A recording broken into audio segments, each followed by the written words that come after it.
Hello students. तो आज हम आपका आईसीएससी क्लास 10th के फिजिक्स का चैप्टर नंबर 7 की प्रैक्टिस करेंगे। राइट। इसमें जो ऐसे भी क्वेश्चंस आ सकते हैं हमने वो सारे कवर करने की कोशिश करी है। और चलो देखते हैं क्या है। तो देखो सबसे पहले क्वेश्चन है the diagram below shows a displacement time. दूसरा ग्राफ क्या है डिस्प्लेसमेंट डिस्टेंस का। Right. Of a wave travelling in a string with velocity 20 metre पर सेकंड। ठीक है। तो सबसे पहले इन्होंने वेव की वेलोसिटी दे दी है। अब ये देखो ये लाइट वाले चैप्टर में भी था और इसमें भी है। वेव की वेलोसिटी इक्वल टू क्या होता है वेवलेंथ इनटू फ्रीक्वेंसी। ठीक है। इन्होंने बोला है v कितना है 20 मीटर पर second. Use the graph to calculate the frequency and wavelength of the wave. अभी देखो जो ए वाला ग्राफ है इसमें क्या हो रहा है एक वेवलेंथ 0.1 सेकंड्स में कंप्लीट हो रही है। ये देखो ये रहा यहाँ पे क्या कंप्लीट होती है आपकी एक वेवलेंथ। तो अगर देखा जाए एक वेव को कितना टाइम लगेगा पूरा कंप्लीट होने में 0.1 सेकंड्स। तो आपका टाइम पीरियड कितना है 0.1 सेकंड्स। राइट। और फ्रीक्वेंसी क्या होती है 1 अपॉन टाइम पीरियड। तो ये कितना आ गया 1/0.1 दैट इज 10 हर्ट्ज। राइट। और दूसरा क्या इसमें निकालना था वेवलेंथ। अभी v equal to lambda F है और लेमडा क्या आ जाएगा v/f। तो कितना आ जाएगा v आपका था 20 और ये है 10 दैट इज 2 मीटर्स। राइट। तो आपका लेमडा कितना वेवलेंथ कितनी है फर्स्ट ग्राफ में 2 मीटर्स। और अगर बी पार्ट की बात करें तो बी पार्ट में क्या हो रहा है आपका एक्स दे दिया। ठीक है। तो आपका बी पार्ट में हमें वेवलेंथ सीधे सीधे दिख रही है कितनी है 2 मीटर्स। ये देखो यहाँ पे दिख रहा है। और v हमें पता है v कितना है 20 मीटर पर सेकंड। ये 2 मीटर्स। राइट। तो हमारा f कितना आ जाएगा f equal to v/λ that is 10 hertz.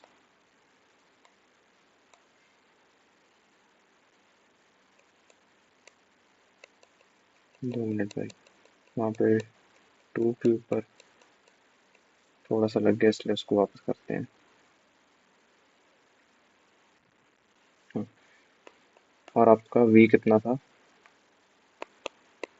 v है 20 देयर फोर f कितना आ गया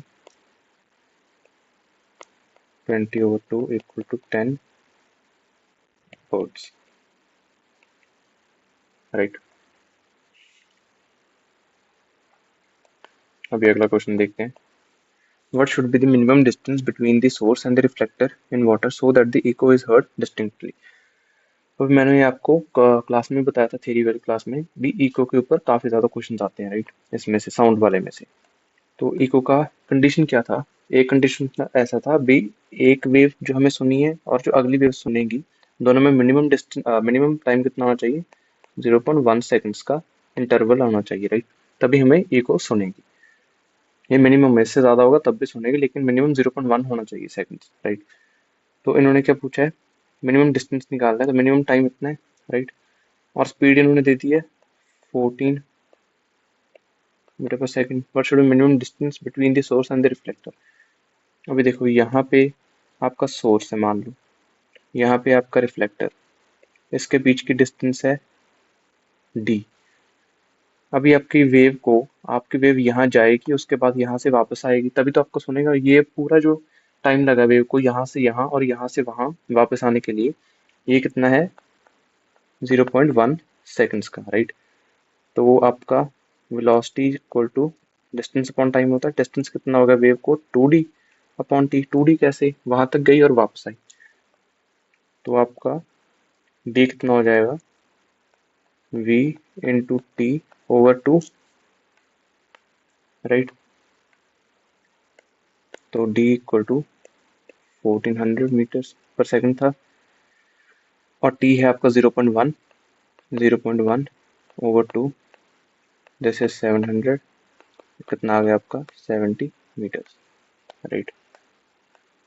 A man standing 25 meter away from a wall produces a sound and receives the reflected sound. ठीक है, calculate the time at which he receives the reflected sound with the speed is। वो देखो वही बात होगी, एक मैन खड़ा था यहाँ पे और यहाँ पे कितना डिस्टेंस है, 25 मीटर अवे खड़ा है, राइट। तो ये कितना है, 25 मीटर्स।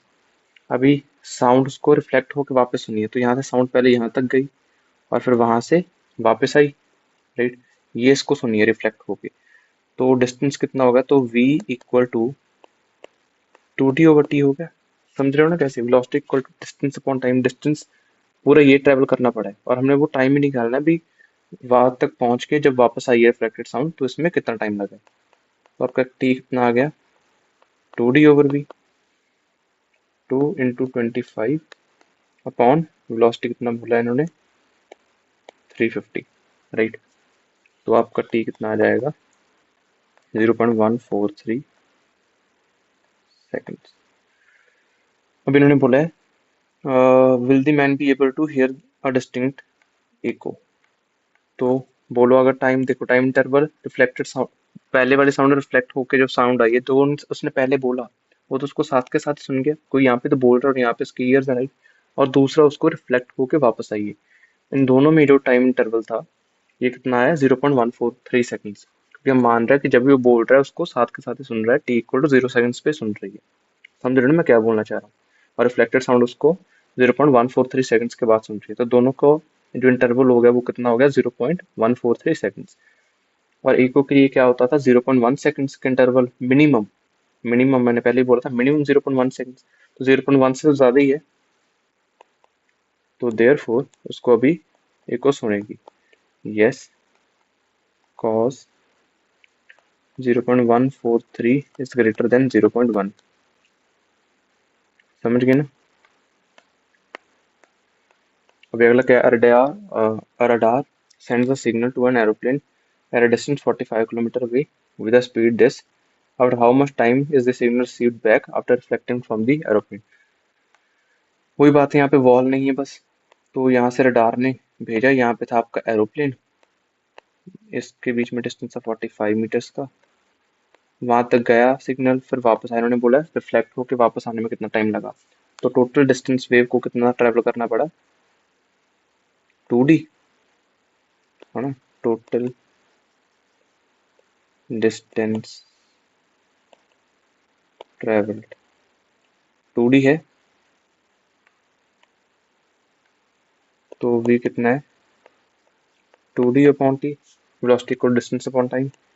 टाइम टाइम कितना आ गया, 2d/v, दैट इज 2 × 45 किलोमीटर्स था, तो इंटू 1000 भी कर दो मीटर्स के लिए, तो मैं स्पीड मीटर्स में दी हुई है, 3 × 10⁸ ये 3 गया, ये -3 कर दो, ये आपका कितना हो गया, 15, तो ये कितना हो गया, 30 × 10⁻⁻5, दैट इज 3 × 10⁻⁻4, और ये था आपका सेकंड्स में, सेकंड्स, राइट। अभी अगला क्वेश्चन क्या है, a pendulum has a frequency of 5 vibrations per second, an observer starts the pendulum and fires the gun simultaneously। एक आपका पेंडुलम है जो 5 वाइब्रेशंस करेगा 1 सेकंड में, और एक ऑब्जर्वर था, उसने पेंडुलम छोड़ा और जब भी छोड़ा तभी गन का फायर कर दिया, right. He hears an echo from the cliff after 8 vibrations of the pendulum. जब भी इसके 8 वाइब्रेशंस खत्म हुए, देखो इसने ऐसे पेंडुलम पकड़ा, इधर गन पकड़ी, जब भी पेंडुलम को इधर छोड़ा तभी उसने फायर कर दिया।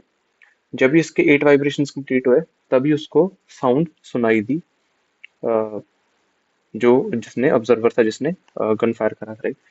अब इफ द वेलोसिटी इन्होंने बोल दिया, तो find the distance between the Cliff and the observer. Cliff तक जाके रिफ्लेक्ट होकर साउंड आई तभी तो उसको इको सुन रही थी। अब इन्होंने टाइम, इन्होंने हमें स्पीड दे दी है और हमें डिस्टेंस निकालने के लिए और क्या चाहिए, टाइम। टाइम इन्होंने इनडायरेक्ट वे में दिया है, कैसे दे देखो, 1 सेकंड में, ये तो ऐसे लिखते हैं, उल्टा लिखते हैं, 5 वाइब्रेशंस होती हैं आपकी 1 सेकंड में, राइट। तो यूनिटरी मेथड लगाएंगे तो एक वाइब्रेशंस कितने में होगी, 1.5 सेकंड्स में, तो 8 वाइब्रेशंस कितने में होंगी, 8/5, 5 सेकंड में, ये इन्होंने टाइम दे दिया और हमने डिस्टेंस निकालना था। तो ऑब्जर्वर ने यहाँ था और यहाँ था आपका क्लिफ। ये डिस्टेंस कितना है दोनों में, d। वेव वहां तक गई और फिर वेव वहां से वापस आई, तो टोटल डिस्टेंस कितना हो गया, total distance equal to 2d और v equal to total distance upon time. तो आपका d कितना आ गया, vt/2। तो d कितना आ गया, इन्होंने v कितना दिया सारा कुछ पुट कर दो। v है आपका 340 मीटर पर सेकंड, 340 इंटू टाइम कितना लगा, 8/5 सेकंड्स ओवर 2, राइट। तो ये कितना आ गया, 34 इंटू 8, 272 बन जाएगा, 272 मीटर। अभी अगला क्वेश्चन का है, a person standing between two vertical cliffs produces a sound, two successive echoes are heard at 4 seconds and 6 seconds, ठीक है। Calculate the distance between the cliffs. अभी ये दो क्लिफ्स के बीच में खड़ा है तो दोनों तरफ से इसको इको सुनेगा, राइट, क्योंकि दोनों तरफ से साउंड रिफ्लेक्ट होके आएगी। एक तरफ उसको 4 सेकंड लगा टाइम और दूसरी तरफ कितना लगा, 6 सेकंड। अभी calculate the distance between the cliffs. अब ये देखो यहाँ पे हो क्या रहा है, एक यहाँ पे क्लिफ है, एक यहाँ पे क्लिफ है।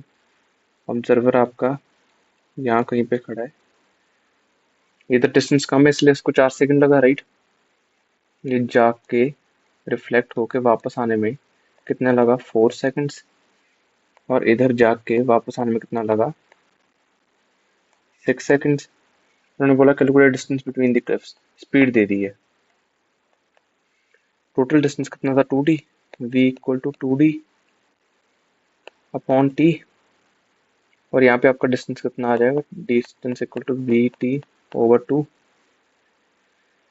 इसको इधर d1 मान लो, इसको इधर d2 मान लो, राइट। तो d1 आपका कितना है, स्पीड कितना था, 320,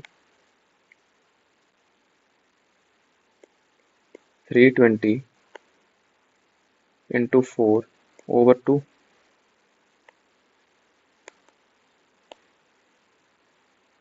640 मीटर्स। और d2 कितना है आपका, 320 इंटू 6/2,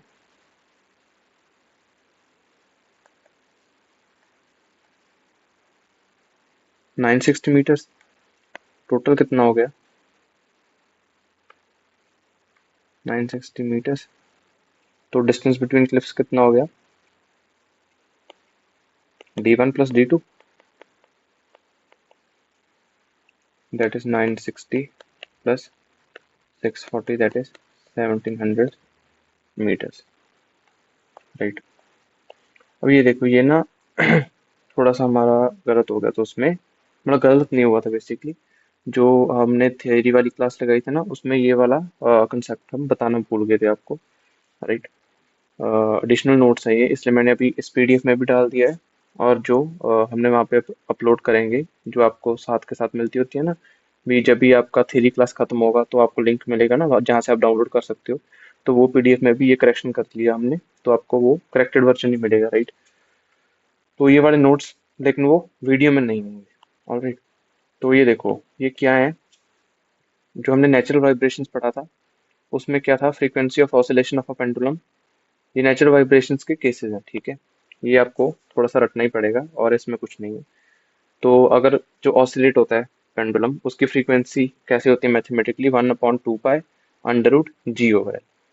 अगर आपको टाइम पीरियड याद है ना, आप वहां से भी कर सकते हो, टाइम पीरियड तो आपने पढ़ा होगा, ये होता है ना 2 पाई अंडर रूट L/G। तो आपका फ्रीक्वेंसी क्या होता है, 1/T। तो ये देखो ध्यान से 1/T ही है, 1/2 पाई अंडर रूट g/L हो गया, राइट। वही था। तो अभी देखो दूसरा केस क्या है, ये नहीं आपने पढ़ा होगा, frequency of oscillation of a spring mass system. ये क्या होता है, 1/2 pi under root k/m। m है इसका मास, ये जो बीच में है इसका मास, और के क्या है, स्प्रिंग कांस्टेंट, उसको आपने याद नहीं रखना, वो चाहे भूल भी जाओ, सिर्फ इसमें मास इंपॉर्टेंट है, राइट। स्प्रिंग कांस्टेंट एक स्प्रिंग की वैसे प्रॉपर्टी होती है, ठीक है, हर स्प्रिंग का एक स्प्रिंग कांस्टेंट होगा, तो उसकी प्रॉपर्टी होती है, या 11th क्लास में पढ़ोगे। अगला क्या है, जो ये वाला पैराग्राफ है ना, ये थोड़ा सा लगा लो भी इम्पोर्टेंट है, और लेकिन रटने वाला है ज़्यादा। क्यों, वैसे तो ये कंसेप्ट आप 11th में पूरा पढ़ोगे कैसे बन रहा है, लेकिन यहाँ पे मैं आपको बता देता हूँ हो क्या रहा है basically. When a air column in a flute is made to vibrate, it vibrates with its natural frequency, which is inversely proportional to the length of the air column. जो आपका फ्लूट होता है, या फिर कुछ भी जहाँ पे एक पाइप होगा, राइट, एक पाइप होगा, पाइप में कभी भी ऐसे जब फूंक मारोगे या कुछ भी करोगे तो वहां पे क्या होगा, साउंड प्रोड्यूस होता है। सेम जो फ्लूट होता है आपका बांसुरी, उसमें इसी कंसेप्ट का यूज करा जाता है, राइट। तो जो जो भी फ्रीक्वेंसी होगी ना जिस पे साउंड जनरेट होगा, 1/L होता है वो, जितना अंदर एयर कॉलम है उसके इनवर्सली प्रोपोर्शनल। जिसकी वजह से जब आप बांसुरी बजाते हो, आप बीच बीच में यहाँ से ऐसे बंद करते होते हो ना, वो ऊपर जो होल्स होते हैं वो इसलिए होते हैं कि लेंथ ऑफ एयर कॉलम को कम करने के लिए, जिसकी वजह से आपका फ्रीक्वेंसी चेंज होगा और डिफरेंट साउंड्स जनरेट होंगे। अब ये देखो यहाँ पे इंपॉर्टेंट क्या है, एक तो ये F is directly proportional to L, F is directly proportional to, sorry, L नहीं, 1/L, राइट। और दूसरा क्या है, अब दो तरह की पाइप होती है, एक तो होता है आपका जो दोनों एंड से खुला है, ठीक है, और एक आपका होता है जो एक एंड से बंद है और सिर्फ दूसरे एंड से खुला है, उसके बारे में इन्होंने बताया है। अब ये देखो, in a flute the notes of different frequencies are change, हाँ ठीक है, in an organ pipe open at both ends different modes of vibrations are of frequencies in the ratio 1:2:3। यहाँ पे बोलना क्या जा रहे हैं, भाई जो भी आपका साउंड प्रोड्यूस होगा डिफरेंट फ्रीक्वेंसीज पे, वो फ्रीक्वेंसीज आपका 1:2:3 के रेशियो में ही होंगे। अगर उनके कुछ बीच में है तो आपका साउंड नहीं प्रोड्यूस हो रहा। समझ रहे हो ना क्या बोलना चाह रहा हूँ। ये देखो, अगर आपका ऐसा कोई ओपन एंड वाला पाइप है, तो यहाँ पे अगर F1 फ्रीक्वेंसी पे साउंड जनरेट हुआ है और उसके बाद में F2 फ्रीक्वेंसी पे साउंड जनरेट हुआ है, तो F1:F2 जो होगा ना, ऐसे देखो, पहले आपने करा F1 कोई फ्रीक्वेंसी करी, वहां पे जनरेट हुआ, फिर F2 पे हुआ, फिर F3 पे हुआ, ऐसे अगर चलता चलता जाएगा ये सारी जो फ्रीक्वेंसीज होंगी ना, इनकी रेशियो F1:F2:F3:2 आगे आगे आगे आगे ऐसे जाते रहोगे, तो इसका रेशियो क्या होगा आपका 1:2:3, ऐसे। समझ रहे हो। और जो आपका एक एंड क्लोज्ड है, वहां पे आपका इन जिस जिस फ्रीक्वेंसीज पे साउंड जनरेट हो रही है उनका फ्रीक्वेंसीज का रेशियो क्या होगा, 1:3:5 समथिंग समथिंग, ऐसे आगे जाते रहेंगे। अभी ध्यान से देखो, अगर आपको फ्रीक्वेंसीज का रेशियो पता है तो आप लेंथ का रेशियो निकाल सकते हो ना, जो एयर कॉलम की लेंथ है। मैं क्या बोलना चाह रहा हूँ, मैं आपको यहाँ पे बताता हूँ। मान के चलो कि पहले हम एक क्लोज्ड एंड वाली पाइप का बात करते हैं, राइट। नहीं, वैसे इसके ऊपर ना क्वेश्चन है नीचे, मैं आपको वो क्वेश्चन के माध्यम से समझाऊंगा। तो एक बार थोड़ा सा हम आगे चलते हैं। देखो, the frequency of vibration in a stretch string, जो आपका गिटार वगैरह होता है वहाँ पे जो स्ट्रिंग्स होते हैं वो स्ट्रेच्ड होती हैं। नहीं तो आप कोशिश कर सकते हो, आप एक रबड़ लेना, ऐसे करके आप उसको स्ट्रेच करोगे और साउंड जनरेट होगा। उसमें क्या हो रहा है, अभी ध्यान से देखना, जैसे आप अगर उसको ज्यादा स्ट्रेच करोगे, आप ऐसे साउंड बनाओगे, वो ज्यादा श्रिल साउंड बनेगी। उसको थोड़ा सा कम लेकर आओगे, ऐसे बनाओगे, थोड़ी सी बेस वाली साउंड बनेगी, राइट। श्रिलनेस कम हो जाएगा। तो जब आप इसको ऐसे स्ट्रेच कर रहे हो तो आप क्या कर रहे हो, टेंशन इंक्रीज कर रहे हो। ये टी क्या है आपका, टेंशन। आप टेंशन इंक्रीज कर रहे हो, उसको टाइट कर रहे हो। और टेंशन देखो फ्रीक्वेंसी के डायरेक्टली प्रोपोर्शनल है, और फ्रीक्वेंसी से ज्यादा फ्रीक्वेंसी होगा तो ज्यादा श्रिलनेस होगा, ज्यादा पिच होगा साउंड का, राइट। तो वही वहां पे होता है। तो उस केस में आपका फ्रीक्वेंसी साउंड्स का कैसे होता है, 1/2L √T/πr²D। इसमें एल क्या है, length of the string, T क्या है, टेंशन ऑफ द स्ट्रिंग, और डी क्या है, डेंसिटी ऑफ द मटेरियल, और आर क्या है उसमें जो आपका रेडियस होगा वो स्ट्रिंग का, right? तो देखो, name one factor on which the frequency of sound emitted due to vibrations in an air column depends. अभी हमने करा है एयर कॉलम में जो साउंड फ्रीक्वेंसीज बनती हैं वो किस पे डिपेंड करती है, length of air column, length of air column, f is directly proportional to 1 over L. State one way of increasing the frequency of a node produced by an air column. Length को decrease कर दो तो frequency आपकी increase हो जाएगी, right. अभी a blade fixed at one end is made to vibrate by pressing the its other end and then released. यहाँ पे क्या हो रहा है, एक ब्लेड है, उसको ऐसे एक तरफ से बांधा हुआ है या फिर स्टिक करा हुआ है इस चीज के साथ, और दूसरे एंड को ऐसे मोड़ के छोड़ रहे हैं, तो वाइब्रेट होगा वो। अभी उसमें बोल रहे हैं कि state one way in which the frequency of vibrations of the blade can be lowered. हमने उसकी वाइब्रेशंस को लो करना है। तो आप कैसे कर सकते हो, ये देखो, ध्यान से देखो, वो काइंड ऑफ पूरी तरह से नहीं, काइंड ऑफ स्ट्रिंग वाला केस बन रहा है, काइंड ऑफ, ठीक है, काइंड ऑफ स्ट्रिंग की तरह बिहेव करेगा वो। तो इसलिए आप उसकी अगर लेंथ बड़ी कर दोगे ब्लेड की तो फ्रीक्वेंसी कम होगा, क्योंकि यहाँ पे देखो ये फॉर्मूला है। और दूसरा आप क्या कर सकते हो, ब्लेड के ऊपर कोई भी एक मास को चिपका दो, उससे क्या होगा, उसकी जो पूरा जो ब्लेड और उसका सिस्टम बन जाएगा, उसकी डेंसिटी इंक्रीज होगी, जिसकी वजह से वो कम हो जाएगा उसका फ्रीक्वेंसी, राइट। अभी अगला क्या है, a wire stretched between two fixed ports is plugged exactly in the middle and then released, it executes. अभी देखो इन्होंने क्या बोला है ब्रैकेट में, neglect the resistance of the medium. Resistance नहीं है, इन्होंने हमने बीच में ऐसे प्लग करके छोड़ दिया, राइट, एंड देन रिलीज, छोड़ दिया। तो अब क्या होगा, नेचुरल वाइब्रेशंस, कोई फोर्स नहीं लगा रही, कोई रेजिस्टेंस नहीं है, तो क्या है, natural vibrations. When a body vibrates under a periodic force, तो ये क्या होता है, फोर्स्ड वाइब्रेशंस, राइट। उसके बाद में tuning fork of frequency 256 hertz will resonate with another tuning fork. Resonance कब होता है, जब आपके दोनों चीजों की फ्रीक्वेंसी मैच कर जाए। तो अगर उसकी 256 है तो दूसरी चीज की भी 256 ही होनी चाहिए।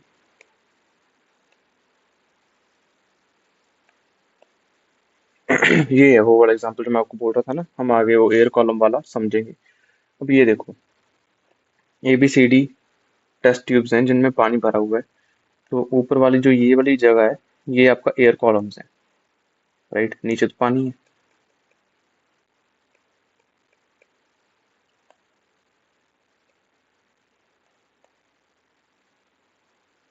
2 मिनट,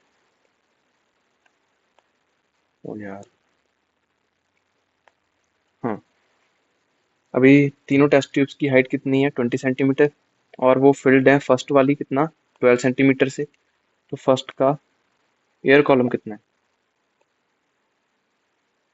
अगर देखा जाए, मैं एयर कॉलम्स को ए से रिप्रेजेंट करूंगा, मतलब ए का मतलब है ए का एयर कॉलम, बी का मतलब है बी का एयर कॉलम। तो ए में एयर कॉलम कितना है आपका, 20 - 12, 8 सेंटीमीटर्स। बी में कितना है, 20 - 14, 6 सेंटीमीटर्स। सी में कितना है, 20 - 16, 4 सेंटीमीटर्स। और डी में कितना है, 20 - 18, 2 सेंटीमीटर। अभी देखो, if a vibrating tuning fork is placed over the mouth of test tube D, a loud sound is heard. अभी अगर D के ऊपर ट्यूनिंग फॉर्क को हमने रखा तो लाउड साउंड बन रही है, राइट। इसका मतलब क्या हो रहा है, जो उसका जो वाइब्रे फ्रीक्वेंसी हो रहा है एयर कॉलम का, वो ट्यूनिंग फॉर्क के साथ मैच हो रहा है, तो रेजोनेंस बन रहा है, राइट। अब describe the vibrations with the tubes A, B and C when the tuning fork is placed over the mouth of these tubes। अब ध्यान से देखो, ये वाला जो केस है, ये वो वाला केस बन रहा है ना, अभी एक एंड क्लोज्ड है, दूसरा एंड ऑर्गन पाइप का ओपन है। कैसे, ये आपका ओपन एंड है ऊपर वाला, और यहाँ पे जहाँ पे वाटर है वो आपका क्लोज्ड एंड हो गया, तो वहां पे आपकी पाइप खत्म हो रही है, क्योंकि आगे तो एयर नहीं है, राइट। और यहाँ पे जो आपकी वाइब्रेशन की फ्रीक्वेंसी थी, जहाँ पे साउंड जनरेट होगा, वो कैसा था, 1:3:5:2, ऐसे ऐसे था, है ना। अभी यहाँ पे देखो ध्यान से, यहाँ पे हो क्या रहा है, अगर 1:3:5 की बात करते हैं, देखो F1:2 है मान के चलो, तो ये क्या है, 1:3, ये ऐसा बोलना चाह रहे हैं। और F1 क्या होगा, 1/L1:1/L2, ये क्या है, 1:3, राइट। तो देयरफॉर L1:L2 कितना हो गया, 3:1। समझ रहे हो ना। अगर आपका पहले L लेंथ पे अगर आपकी साउंड जनरेट हो रही है, उसके बाद में जब एयर कॉलम L/3 रह जाएगा, तब साउंड जनरेट होगी। उसके बाद में जब L/5 रह जाएगा तब साउंड जनरेट होगी, ऐसे ऐसे। समझ रहे हो ना मैं कहना क्या चाह रहा था? मैं ये आपको वहां पे समझाना चाह रहा था भी अगर आपका एयर कॉलम उसमें L लेंथ का है तब साउंड जनरेट हो रही है, तो अगली बार कब होगी जब आपका एयर कॉलम L/3 रह जाएगा। उसके बाद कब होगी जब आपका L/5 रह जाएगा। और जो ओपन एंड वाला है उसमें क्या हो रहा है, पहले L लेंथ पे होगा, फिर L/2 पे होगा, राइट, फिर L/3 पे होगा, फिर 1:2:3 ऐसे ऐसे वो आगे जा रहा है, राइट। अब ये देखो, सबसे पहले हमें पता है साउंड किस पे जनरेट हुआ है, 2 सेंटीमीटर्स में जनरेट हुआ है ना, डी वाला 2 सेंटीमीटर था। अभी जो 6 सेंटीमीटर है वो 2 इंटू 3 हो गया, राइट। अगर मैं क्या बोलना चाह रहा हूँ, ऊपर वाले केसेस में L of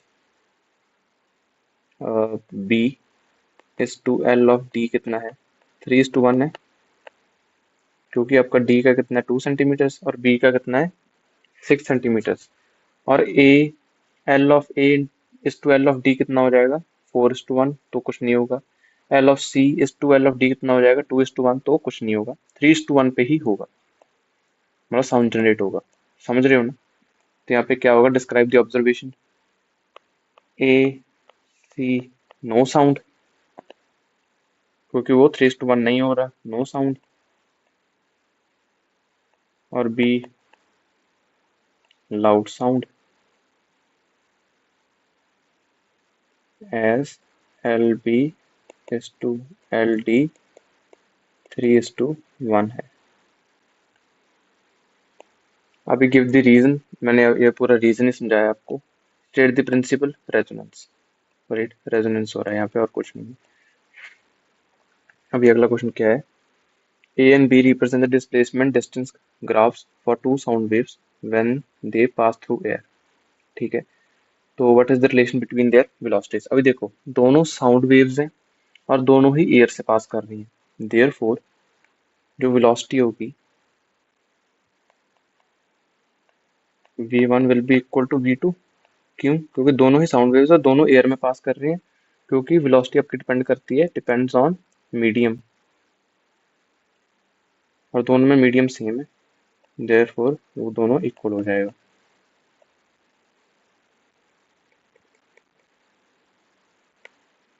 depends on medium. अभी अगला क्या है, वेवलेंथ।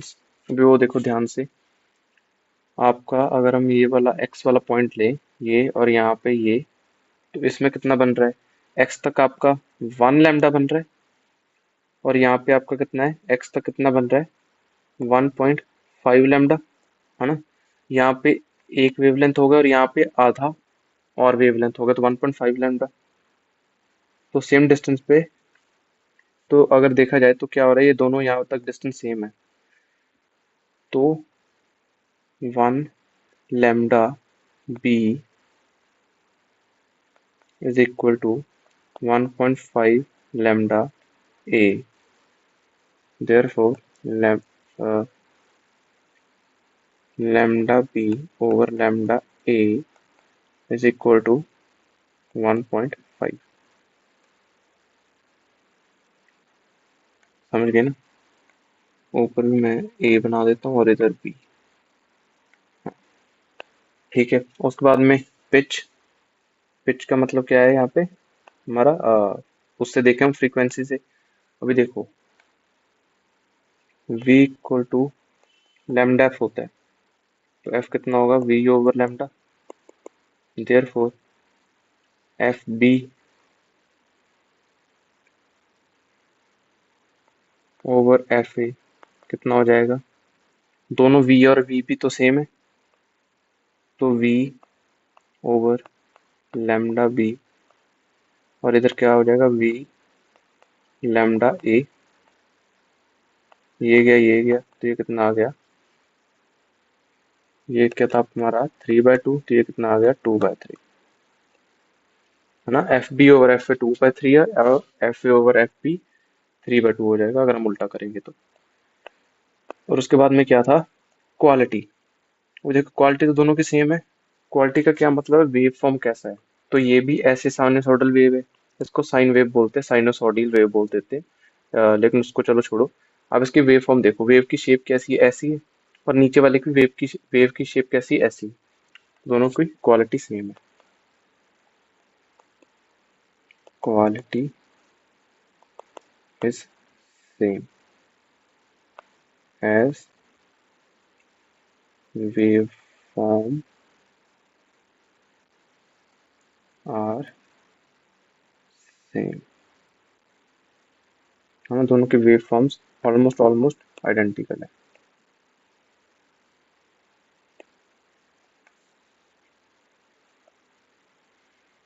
अभी ratios of amplitudes of two waves 3:4 है। तो लाउडनेस देखो, तो हमें पता है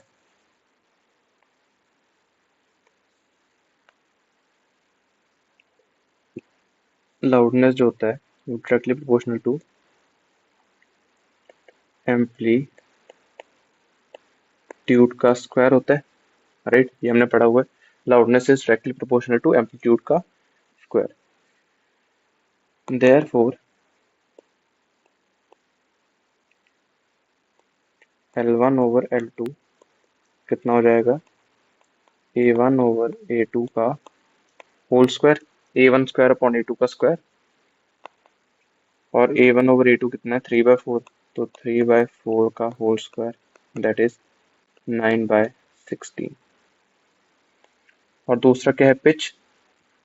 तो पिच दोनों की इन्होंने देखो सिर्फ एम्पलीट्यूड बताया, कोई हमें वेवलेंथ नहीं बताया, कोई हमें वेलोसिटी नहीं बताया। तो एम्पलीट्यूड से हम पिच फ्रीक्वेंसी नहीं निकाल सकते, तो यहाँ पे हम मानेंगे बी फ्रीक्वेंसी सेम ही होगा, ठीक है, क्योंकि इन्होंने कुछ बोला नहीं है इसलिए। देयरफॉर देयरफॉर नहीं, सिर्फ पिच है identical, pitch is identical cause it does not depend on amplitude,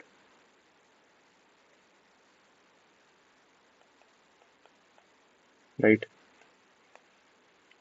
अभी अगला क्या है, by reducing the amplitude of a sound wave it's, देखो एम्पलीट्यूड कम करेंगे, एम्पलीट्यूड पे कौन डिपेंड करता है, लाउडनेस, बस। तो लाउडनेस क्या हो जाएगा, decrease. Two sound two sounds of same loudness and same pitch, loudness भी सेम है, पिच भी सेम है, produced by two different instruments differ in their waveforms, right। Loudness same है तो एम्पलीट्यूड सेम है, पिच सेम है तो frequency same है, और फिर वेव फॉर्म डिफरेंट होगा उनका, क्योंकि डिफरेंट इंस्ट्रूमेंट्स है तो क्वालिटी डिफरेंट होगा, right. Quality of the sound produced different होगा। अभी two sounds A and B are of same amplitudes, same wave forms, but of frequencies F and two F, देखो amplitude same है तो loudness same है, wave form same है तो quality same है, ठीक है, but of frequencies F and two F respectively. Therefore, अब जितनी ज्यादा फ्रीक्वेंसी उतना ज्यादा श्रिल नोट होगा आपका, उतना ज्यादा पिच ज्यादा होगी। अभी बी डिफर इन क्वालिटी, नहीं। B is grave, A is shrilled, नहीं, बी का फ्रीक्वेंसी ज्यादा है। B is shrilled, A is grave, good. Loudness same होगा क्योंकि उन्होंने बोला सेम एम्पलीट्यूड है, तो सी पार्ट। तो इतना ही था भाई इस चैप्टर का, राइट। ऑलराइट।